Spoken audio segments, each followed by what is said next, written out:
Well, this is like, what's the max depth of this water? About 8 feet. Okay, so everything's kind of in the same biome. Yeah, exactly. So, like, have you noticed in systems like this, like, you know, the Montague and Capulets, like the bass don't really hang around with the pike too much, or they pretty much... Yeah, You just said they segregated themselves. Literally, I was like, is that a common thing, or is that like an anomaly? No, it's pretty common out here. Definitely common. So. Nice. You're reeling it pretty fast, right? Remember? Yeah. Okay. Yep. I vary it. You know, one retrieve I'll do fast, next one kind of slow. So. One of the things I wanted to do today is take you guys out to a lake and show you something that's starting to gain more popularity amongst anglers all across the United States. Most people go out and they go after muskie, walleye, smallmouth, largemouth, but not northern pike. Most guys, when they catch a northern pike, they get a little upset sometimes when they catch pike. You know? Bycatch yeah. But a lot of times, you know, when you work all week hard, you go to your favorite lake and you fish. You don't want to go out there and spend a lot of time wasting time. You want to catch fish, right? Yeah. So the cool thing about this is if you do some research, you can find up what I call a little backup lake. So you can go out any day. You go to your favorite lake and you're not catching them, you go to your backup lake and it might be one of the best days you've ever had. And that's what we're on today. We're on this lake right here is maybe 100, 200 acres. That's one of the things you want to look for. You want to look for a small lake. It's 100, 200 acres, maybe about 8 feet deep, or vice versa. You look for a lake that's even smaller, like a 100-acre lake, maybe 20 feet deep, 30 feet deep, because it's going to be real easy for you to go out and find those fish. Yeah. You know, it's pretty simple to go out in a lake like this that has a healthy population of northern pike, a lot of big northern pike, and also has a lot of forage. But the key thing is a river system. You got to look for a lake that has a river. There's actually a river system that runs through here because it produces, you know, it's bringing current through here, and a lot of new forage for these fish to feed on all the time. So that's definitely one of the keys to finding a great little backup lake. And that's interesting you said that too, because like I know, like just in where I fish in Tennessee and it's like some of the fishery studies I've done, I was even curious when we were talking about the size class of fish you'd caught in this lake. It's a small body of water and it's not very deep. Ceiling's really low. But as soon as you said there's an incoming river, as soon as you add current to an equation with a system like this, the carrying capacity goes up exponentially. Oh yeah. Like the ability for it to like hold, manage, grow larger fish of all species, even though it's shallow, that will like magnify the effects of that tenfold. And that's where you find those gems. And that's a great determinant. Like you might have a little lake that doesn't have a river system that feeds it that might be good. But if you can find one like this that has a river system flowing into it, like automatically, that's something that like that's a red thumb. That's absolutely. The cool thing about this lake, it's a sleeper lake. I bet you nobody has fished this lake all summer long. I've been out here several times. I'm the only boat. I never see anybody out here. People just don't even think of. They drive right by this lake and they never fish. Yeah, it's nondescript. Yeah, it's that little pond off the interstate. See, one of the things I love doing, I love throwing spinner baits because it's a simple technique. Anybody can do it. You know, it's not, you don't have to, I mean, live bait can be great this time of year, but it's a lot of work. And to me, the less work, the better, you know. I want to go out and start fishing right away. You're not having to rig up, you know, a sucker or something like that. So, and out here, there's just so many fish that you would be changing your bait every five minutes or so, because, you know, if you were using suckers or live bait. Well, yeah, they just tear it shut. Yeah. Well, basically, all it is out here, there's submerged weeds. Like I said, the water is about a foot high right now because of all the rain we've had. But normally, this, if you look along the shoreline, you can see all that duckweed. The whole lake normally looks like that. The whole lake is usually all duckweed, yeah. Besides where the river channel runs. And like I said, sometimes I have to come out here and just cut past with a big motor. Then I wait the next day for the current and the wind to move it all. And then I can come out and actually have channels that I can fish. But right now, they're pretty much cruising everywhere because of the cloud conditions, you know. So their noses aren't stuck down in the weeds. They're not down deep. These fish are out cruising right now. I mean, we should be able to catch a few of them pretty soon here. So, but yeah, there's normally a lot of weeds right here, but you'll see in a little bit, you'll start to see tons of weeds just about a foot beneath the surface. Just a straight, easy, just straight retrieve. Yep. We mix it up sometimes. Sometimes I'll do a little faster, sometimes a little slower. You know, just let the fish tell you what they want every single day. Every day is a little different, but a lot of times, I use my two choices of baits is spinner bait or buzz baits. If the water was a little bit warmer, 60 degrees or warmer, I'd be throwing a buzz bait. But now that fall's coming and the temperature's, you know, about 58, 59 degrees, spinner bait's pretty much the best choice right now. Well, that's interesting too, because like in the absence of topography and stuff like that, like basically there's not really any structural elements to this except just the basin, right? Correct. There's not really any particular humps, points. Isn't. and anything that is existent is so shallow that it's matted by the weeds, correct? Right. Yep. So that's one of those habitats where nature used what it's given, and so they would scatter, right? Yeah, They're absolutely. I mean, there's not really anything that will particularly direct them in any one area. They're just Exactly. utilizing the entire habitat. And the nice thing too, it doesn't matter the time of year. It could be spring, summer, or fall. It's very easy to find a fish on a lake like this. Just because, like where you're talking, yeah, exactly. Yeah, exactly. You kind of got them cornered. Yep. Look, there's one. Got one? Yep. Bass. Oh, Little nice largemouth. though. Just a little largemouth. You got him? Yep. God, these Wisconsin bass are beautiful. Yeah, it's such a dark color, especially in these weeds. Yeah, we don't see that. Yeah. I don't see that. Yeah. Not a bad little fish. And they're built like miniature, bigger fish. Yeah, too. pretty They're more much. like miniature 6-pounders.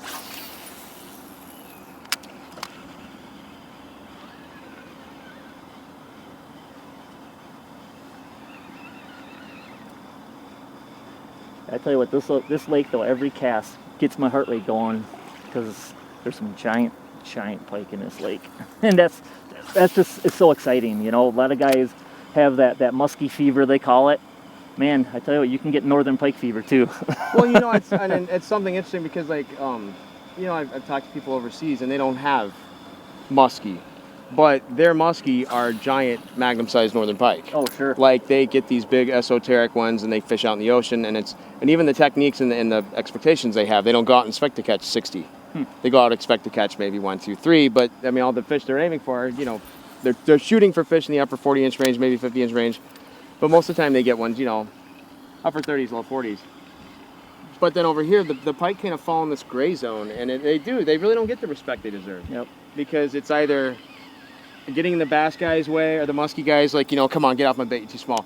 And there's really some virtues to them. They're really an interesting predator. I wish we had them where I'm at. But this is interesting in the fact that, I don't think personally you could put muskies in an environment like this, and I don't think they would get as big as the pike would. Maybe they would, I don't know, but just knowing what I know about them, the ability for these pike to get huge in these areas that are so nondescript.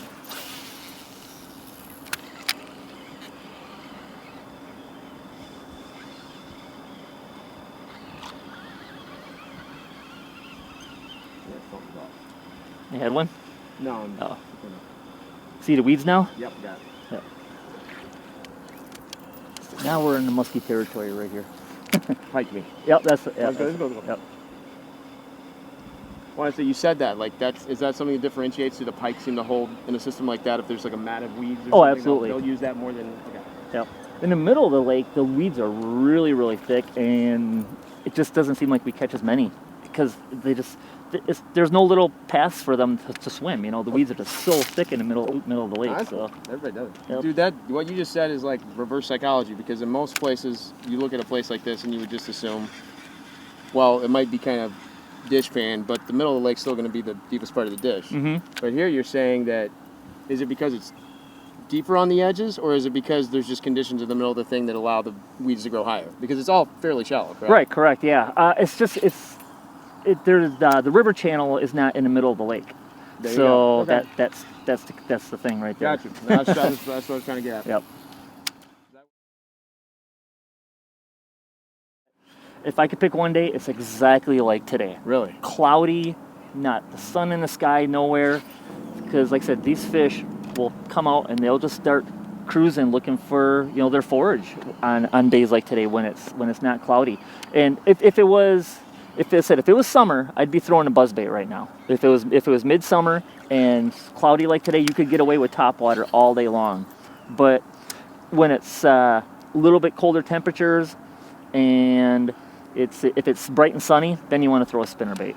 Because those fish are going to have their nose stuck down in the weeds, and you want to present that bait right in front of them so they come out and they're willing to chase it down. Oh, and this thing too, especially these little guys, you can let them pick the weeds. Yep. I'm letting them kind of drop into the pockets and pull them. I mean, you can kind of jink them in and out of this stuff. I heard you say, and I had to get some elaboration on that, because I don't doubt you, but that's the Sands leader. Because I would consider that suicide for any toothy fish. But I mean, obviously, but you know more than me. I don't fish for these things, so obviously, you know something I don't. What's the logic? What's the behind that? It's really hard to say. No, it's cool. I mean, like, Yeah. obviously it hasn't affected your success Right. negatively in the fact that if you did, like, you know, but it seems like it affected your success positively enough that, you know, you opted to go without. I mean, it's just, I like it because, you know, believe it or not, okay, I'll give you an example. I caught a couple fish pike that were over 50 inches. But the first time I seen that fish, I was throwing braid with a leader, and that fish followed so many times. I seen that fish several times throughout one summer. Then I switched and I started throwing monofilament with no leader, and that's when I caught that fish. Because they can really see it, you know, they can. I mean, you know, a lot of those pike, they'll follow your lure all the way up next to the boat until they finally hit it, you know, because they're notorious for following it like that. So I basically, you know, pike are sight feeders, so anything I can do to help your odds of putting a few more fish in the boat. You know, you might lose a few because they might bite through your line, but I'd rather catch 10 times as many fish and lose a few. Oh, no, that You wasn't know? a criticism. I was curious, and that's exactly Yeah. the answer I was looking for. I assume that, like, especially in an environment like this, the visibility and the fact these fish do probably rely a lot on visibility because that is probably their most predominant sense. Yep. In this habitat. No, that makes perfect sense.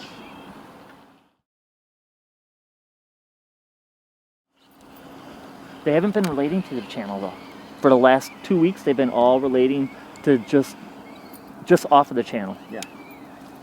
Oh, no, I was just curious. Yep. I'm surprised we haven't had one by now. So typically, the fish are relating to a little bit more movement in the water, even if it's subsurface, or if it's just the alleyway of. Yeah, correct. In the summertime, it seems like, well, let me back up. When the water's at its normal levels, all the fish were along the channel of the river. But now that we have this high water, the fish seem to scattered and they're everywhere right now.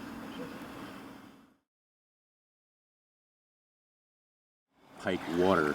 How do you go about finding this type of place? How I found this lake was just talking to a lot of local fishermen, you know, talking to the bait shops, but a lot of it you can do nowadays, you know, just on the internet. You know, just go Google, you know, best northern pike lake in your area or best fishing lake in your area, and you know, and you can just have a great time if you just take a little time when you're not fishing and do a little bit of research. And you know, you can find one that way. Oop, there's one going right there. Got him. Oh. That's another bass. This is interesting. Wasn't expecting that.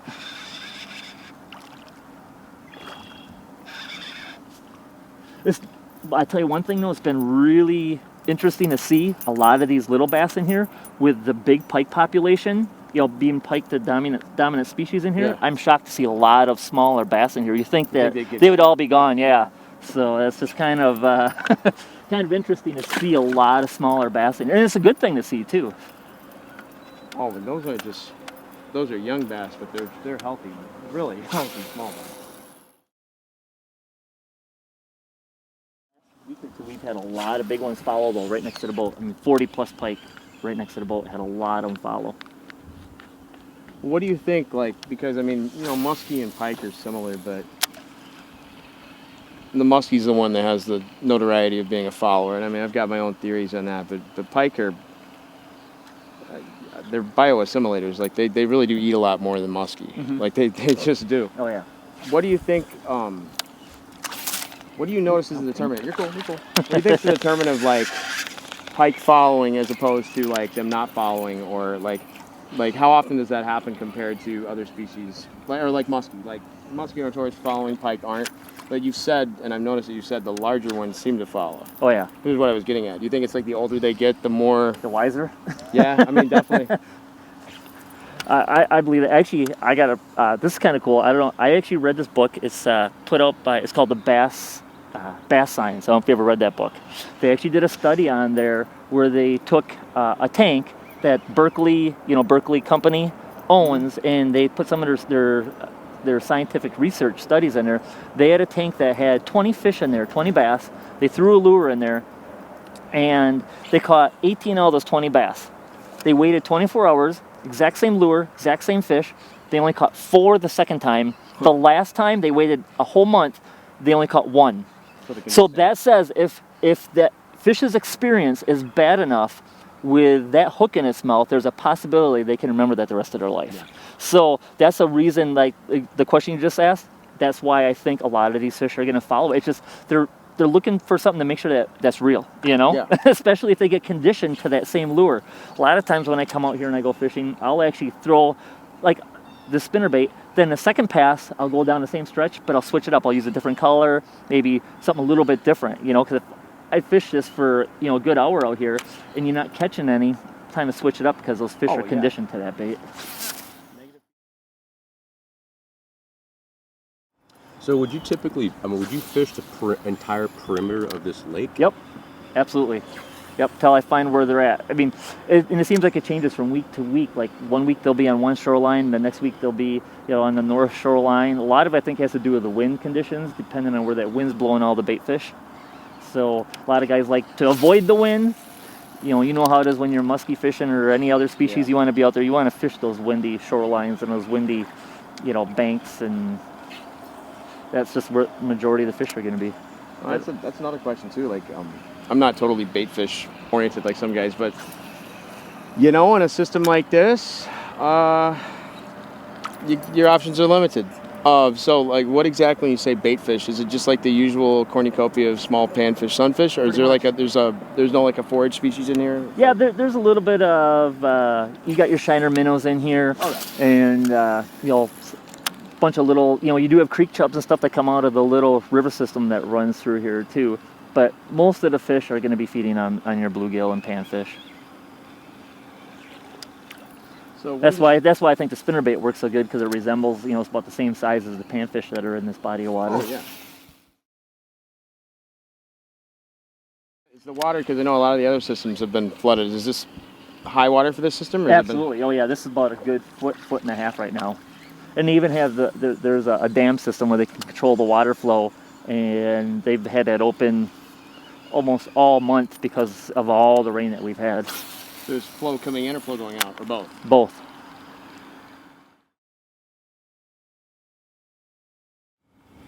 As I say, I love fishing open water like this because it doesn't matter where you cast. You know? There you go. I saw him following it before. I wasn't sure what it was. Well, dude, you say that, and that term is used so broadly throughout fishing. And it's really interesting to me that, like, this is a really great example to explain to people that they're really, in my opinion, there's no such thing as open water to a fish. It's like saying there's closed, I mean, you know, but they can utilize any part of their habitat, and they will, depending on what the environment dictates. And in this environment, the shallow is everywhere, except for the channel. So, like, the difference between the shallow on the bank and the shallow over here, there's no difference to the fish. It looks open to us because we can't swim, we don't live in water. But, like, this is their world, and it's like, this is a really good example of, like open water that you can translate to someone and make sense. Be like, well, this is all shallow, so there's no difference between that and the bank. And you watch people too many times, it seems like they've, like in the South, a lot of people, their security blanket is trees. Yeah, and they have to have that visual visual object that they're casting at. Correct. Yep. Oh, there you go. Yo.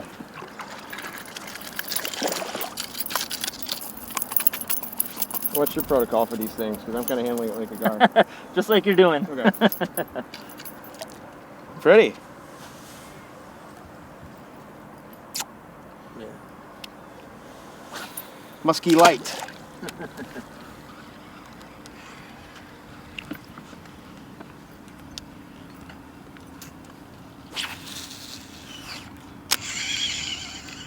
Oh man, you know, these fish too, like, I would give anything. I take some kids fishing pretty often, and I would give anything to have something like this with pike, because, you know, it's like they get to use smaller introductory versions of musky tackle. Yep. They get to kind of have the same experience. They get used to the fish, and it's cool. You know, I've taken them musky fishing a few times. They'll catch some, like, well, one of them lost a 50-inch fish. We won't talk about it, but, like, they've caught some upper 30s. But, you know, it's usually a game of attrition against their attention span. Yep. And something like this, you know, like, you can take them out and they're always active. I mean, I assume you could probably get away with some of this stuff on like a Snoopy pole if you wanted to, absolutely. like a little kid. I mean, and people will act like, oh, you know, that's stupid. It's like, well, yeah, that whatever, but you've caught 50-inch fish out of here too. So like it's not necessarily just that. And man, any habitat can teach you something. Yeah. Any habitat can teach you something. Like I say, I love it because, you know, people always ask, okay, where should I cast? I say, anywhere. It doesn't matter what side of the boat you cast on, you know, especially on a cloudy day, you know, because, like, They're roaming. yeah, exactly. And it just makes it so much easier, you know, to have a fun day. Well, I tell you, it's cool because, like, I'm a big, so I can make it through a video without mentioning him, but it looks like I can't. Like, I'm a big Buck Ferry fan, and it's so cool because everybody says, you know, well, that's the guy that's trolling spoon plugs, points, bars, and it's like, you know, in his materials, he talks about every body of water, including stuff like this, and that's exactly what he wrote in this thing. He's like, in the absence of deep water, fish will utilize these, everything as weeds, and he said on days when, you know, the fish are inactive, they'll be nestled down, like buried into that, like that's their sanctuary. Yep. But then on days like this, you said, like, they'll roam. Like, and honestly, I'm sure there are pathways through these weeds, but they're probably so nondescript and imperceivable to us because, you know, we're not fish. We just look at them like, oh, there's weeds and weeds. Like, they do roam. They've got little bitty highways they use.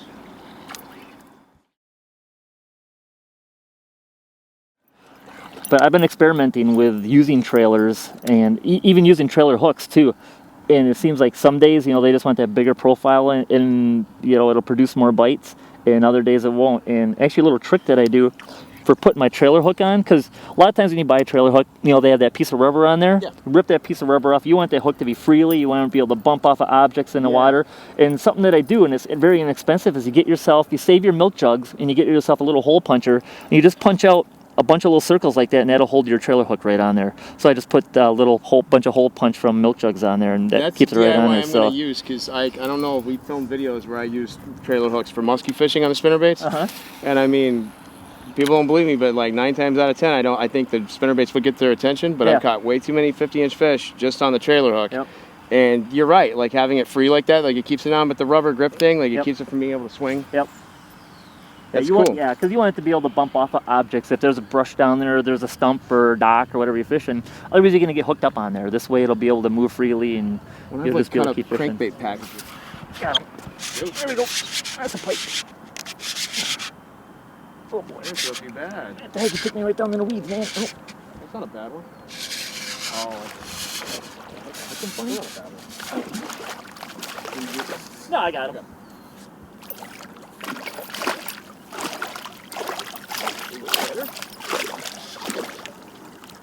See, the other thing I love fishing for pike with spinnerbaits is because you don't have to worry about big treble hooks on there. Oh, dude. You know, get your hand down there. It's easier on the fish and it's easier on you, so you don't have to worry about when you're handling these fish. Because, I mean, it's just, you know, it can be a dangerous fish just like with muskie because of their teeth and stuff, but... Well, I mean, we've all seen it, the guys that are obviously, like, holding the bait that they caught the fish on, right?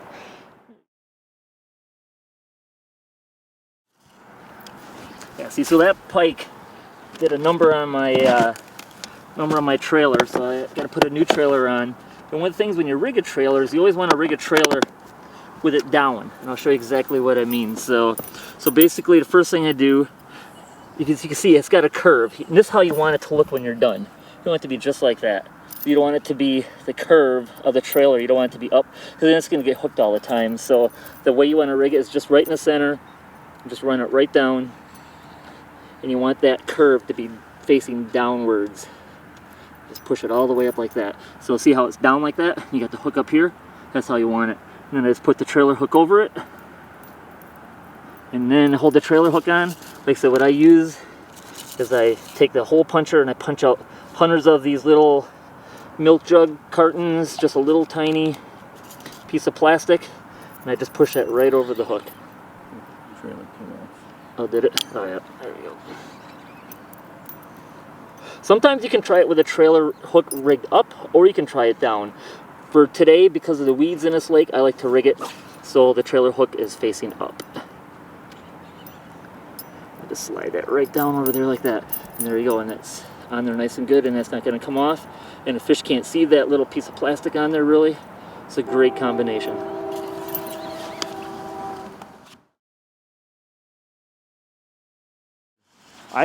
I basically, on this particular, well, most of the lakes that I fish, as far as spinner baits, I either go two ways. I either go white or I go black.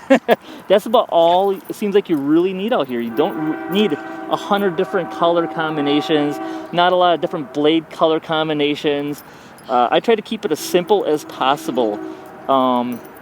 There's some days where it seems like they want white. When it's bright and sunny out, I love throwing a spinnerbait. If it's actually cloudy out, I like going to a swim jig combination with the trailer on there. It just seems like on a kind of a day like today where it's, you know, cloudy out, they don't want something bright and flashy in front of them. So, but black, for some reason, it seems like black catches a lot of big fish. Really? In my experience, yeah. For all species that I fish for, it doesn't matter if I'm fishing for northern walleye, muskie, bass. Something about black. I do better with darker colors. Yeah, especially on top water too. Yeah, guy, but I'm like, you know what? I actually do better with darker. Especially for top water. I don't know what it is about top water with a black lure. Oop, there's one. Something whacked at it.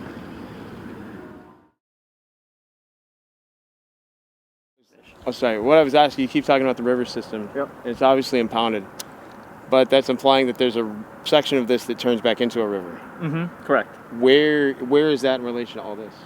Like where? Kind of up in there. You Okay, can see so that it's tree like line. something we're Yeah, it looking at runs right now. all along that tree line, and the channel actually bends all the way around that shoreline, and it comes out right over here. Okay, cool. So, yep, it comes out right over there. Because in the summertime, when weeds are normal, you can see it plain as day. You can see the channel. Weeds, Correct. right? Yeah, you can see it, but the water's so high right now, it totally changed this lake in the last 2 to 3 weeks. It's almost like it's a completely different lake right now. I came out here right after the big rainstorm, expecting to work, you know, the weed edges, and there was no weed edge. So in that event, the water's been higher than it is right now, but it's still higher than what it is normally, right? Yep. So it's falling? Yes, it is. Okay, yeah, that's what I was wondering. Yeah. They had the dam open, and they've had it open for quite a while, but it just seems like it can never get back to normal right now because of all the rain we have. It's just you know, it's trying to catch up, and it just can't. The last time I was out here, it was just a couple days ago. I did throw a little bit of top. Oh, got him. Got him. Slow down. There we go. Nice.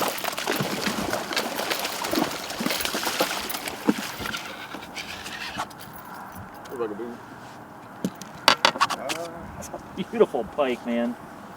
If you need the players, let me know. I think I got him.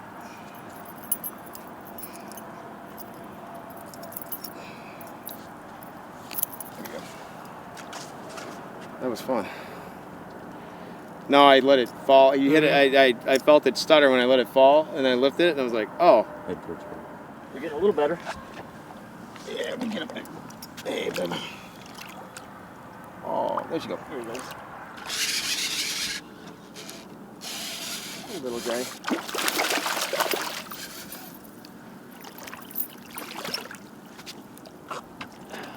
There we go. I had a feeling he was going to do that. There we go. That one came on both the treble or the trailer hook and the regular hook.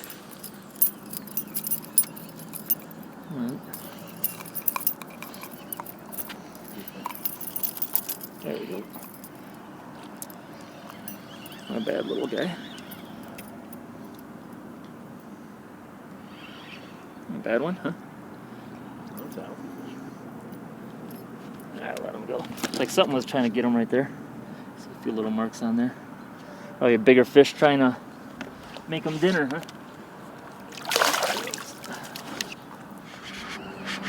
Bass. That's a no. Oh, that's a pike. That's a pike, yeah. That's a pike. Not even really fun. Just swimming with it.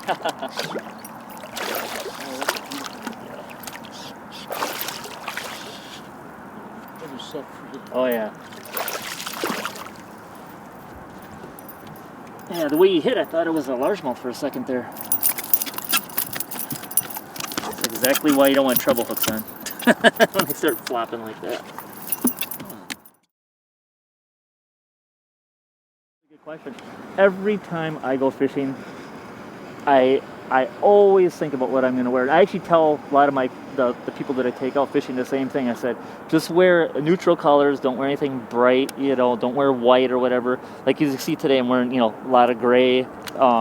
Anything that I just think that when a fish is looking up, you're not going to be this big silhouette up in the sky. You know, you want to have a nice contrast between you and the fish, what they're looking at. So I honestly believe that they can see that too. Like a lot of these, like you notice my boat's wrapped. A lot of these guys got these bright yellow boats and different color boats. I'm a huge believer that they can see that stuff, big time. As far as when cold fronts come through on a body of water, and I've noticed this over the years, a body of water that has, ooh, did you have one? Ooh, we just had a blow up right there. On top water. Yep. I was going to say, when it comes to cold fronts, and you're on a body of water like this that has a river system, it does not affect that lake as much as it would if it did not have a river system.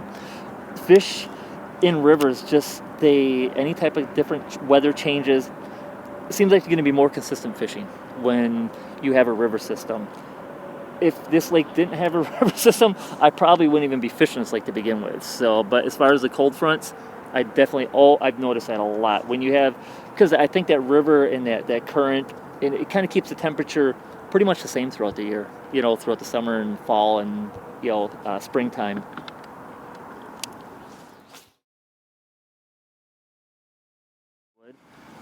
We actually missed some big fish the last few days, fishing stuff just like that.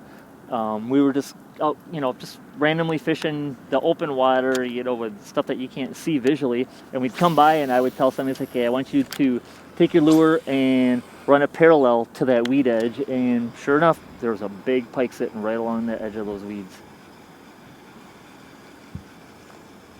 Now those weed edges, do they correlate to the bottom, or are these just floating masses? No, they're definitely holding. There's definitely some weeds that are coming up. They're sitting in one spot. Those are stationary. Okay, cool. I was curious. Yep.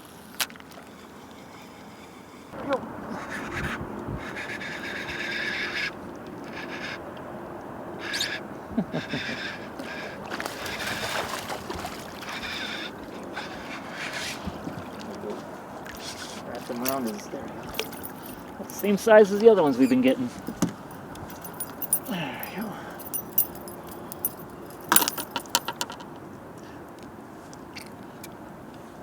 Nice fish. Awesome.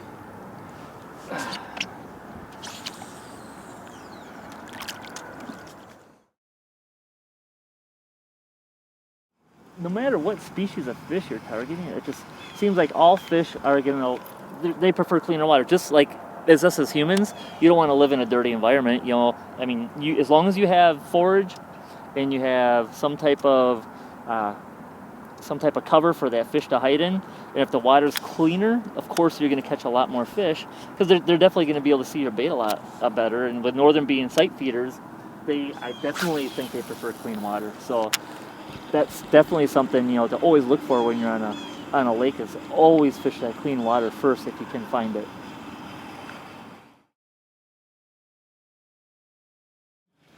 I will fish. I'll fish this white spinnerbait over this one stretch. Actually, I'll probably go over 2 or 3 times. If I go one pass over a certain part of the lake and I don't catch a fish, then I'll switch up either the lure completely and I'll try something else, or I'll just switch up to a different color.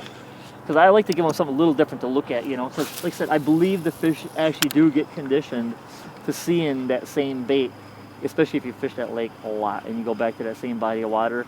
I like to actually give the lake a few days to a week to even rest. And if I know nobody else is going to be out here fishing, that way, you know, I'm just going to have a lot more fun when I do go out here and fish. So I'll fish some other little lakes in between, but then I'll come back here. Like I said, I was just here a couple days ago. That's probably why the bite might be a little slower today, because we did have a 100 fish day in like 4 or 5 hours.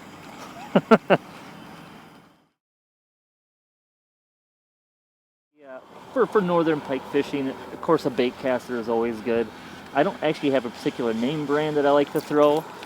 One good thing that I always tell people, if they're just getting into fishing, or if they're, you know, if they fish, you know, once a week, once a month, once a year, is depending on how often they fish, should depend on how much they actually spend on a good quality reel. I mean, if you only fish once a year, you don't need to go spend $300 on a reel, you know, or a rod or whatever. I said, you know, the more fish, the more abuse it's going to take. So, but I like a reel that has about a 6-to-1 gear ratio, especially for throwing spinner baits.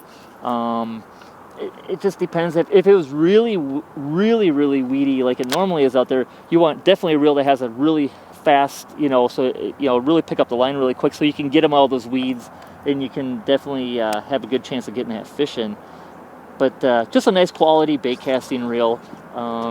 And on lakes like this, I like a long rod. Today I believe this is a Rhapsody rod. This is the 7.2, 7 foot, and it's about a medium heavy action. It's got a nice tip to it, so when I go to actually cast it, and you see it's got a nice kind of soft tip, so it'll help me get that little extra distance when I go and cast. I can get a little bit further with a nice longer rod like that. And a little more control when I'm fighting the fish and trying to bring them in too, so.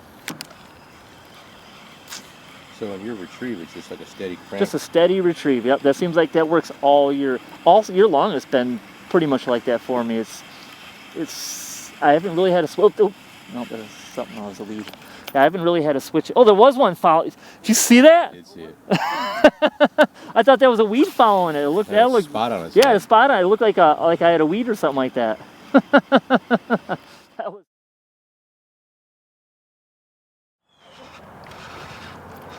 Yes.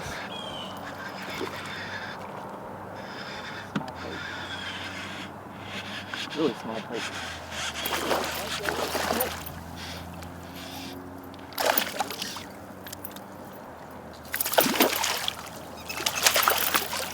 There we go. Not a bad pike. I mean, they're so much fun to catch. Doesn't matter the size of them. Of course, you always like catching the bigger ones. Oh, gotta be careful with them. There we go. That one swallowed it. I'm gonna get my pliers on this one. So, ooh, look at that. Something definitely was going for him right there. Yeah.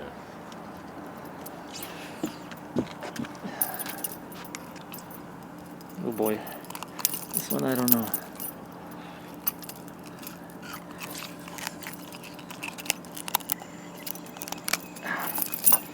There you go. Not a bad one. Fun to catch. Look at his tail. Yeah. Oh yeah. Something gouged him right there too. That's pretty fresh. Mm-hmm. Something's definitely some big fish in here. Look at that. Three big spots on him. And that's for fish? Absolutely. That's from a bigger pike.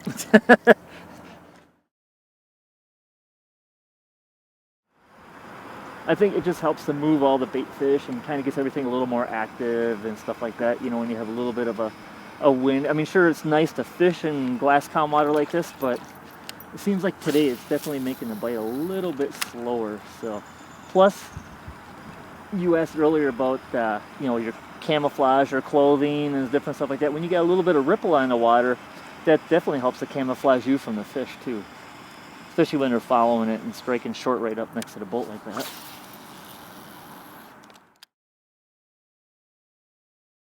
Yeah, it's about as simple as it comes, I mean, just grab yourself a nice pole, some heavy line, and just take a spinner bait and just cast it out there. It doesn't get easier than that.